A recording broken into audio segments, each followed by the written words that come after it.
रोते हुए युवक पुलिस वाले को बोल रहा था कि साहब वो मुझसे बहुत प्यार करती थी। उसने कहा था कि अगली साल मैं 18 साल की हो जाऊंगी, उसके बाद हम दोनों भागकर शादी कर लेंगे। लेकिन उससे पहले से ही इतना बड़ा कांड हो गया। उसके बाद पुलिस वाला उसकी बातों के ऊपर बिल्कुल भी भरोसा नहीं करता है और उसको एक थप्पड़ जड़ देता है, क्योंकि इसके पीछे की जो वजह थी वह आप सुनकर हैरान रह जाएंगे। नमस्कार दोस्तों, स्वागत है आपका हमारे यूट्यूब चैनल में। खबर हम आपके लिए लेकर आ रहे हैं कर्नाटक के मैसूर से, जहां पर एक दिल दहला देने वाली खबर निकलकर सामने आ रही है। तो पूरा मामला क्या है जान लीजिए, लेकिन उससे पहले अगर आपको हमारी वीडियो पसंद आती है तो इसको लाइक कर दीजिए।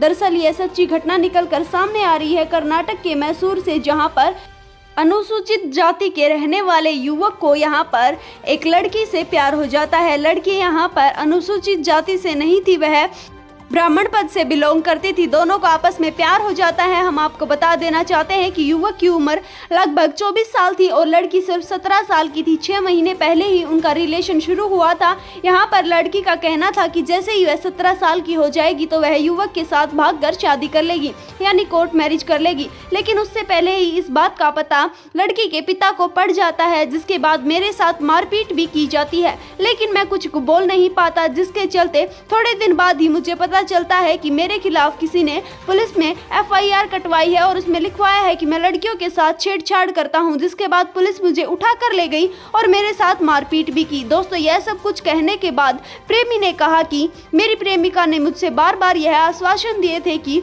वह मुझसे शादी करेगी, लेकिन उससे पहले ही यह इतना बड़ा हादसा हो गया। दरअसल बता देना चाहते हैं कि जैसे ही लड़के के खिलाफ पुलिस कंप्लेन होती है, उसके बाद यहाँ पर उसको मारपीट कर डरा धमका कर पुलिस वाले छोड़ देते हैं। जिसके बाद से ही लड़का और लड़की दोबारा से मिलने लगे। लेकिन अब काफी दिन हो गए थे, ना तो लड़की का कोई फोन आ रहा था, ना कोई अता पता चल रहा था। लेकिन अचानक खबर आती है कि अभी अभी लड़की की हत्या हो गई है और हत्या करने वाला कोई और नहीं उसका प्रेमी है, यानी वह युवक है जिसने लड़की की हत्या की है। यह बात चारों तरफ फैल जाती है। जैसे ही यह बात चारों तरफ फैलती है तो यहाँ पर पुलिस लड़के की तलाश करने लग जाती है, जिसके बाद वह उसको उठाकर पुलिस स्टेशन ले जाती है और उससे इसके बारे में पूछताछ करती है।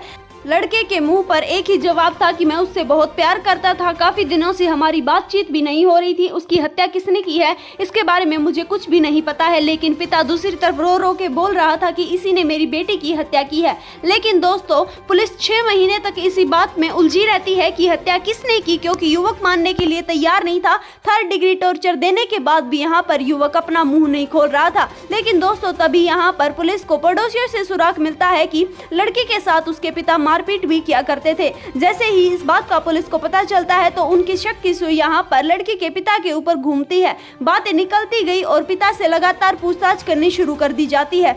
1 बार नहीं, 2 बार नहीं, 5 बार पूछताछ की जाती है और 5वीं बार पिता टूट जाता है और अपना गुनाह कबूल कर लेता है।